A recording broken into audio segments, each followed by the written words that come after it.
అది నిరుద్యోగ సమస్యపై.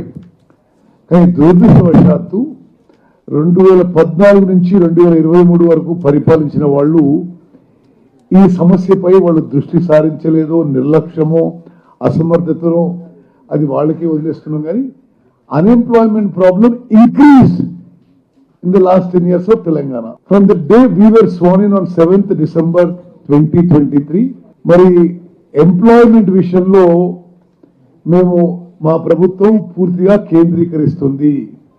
ఒకటి, ప్రభుత్వంలో ఉన్న వేకెన్సీస్ నింపాలని.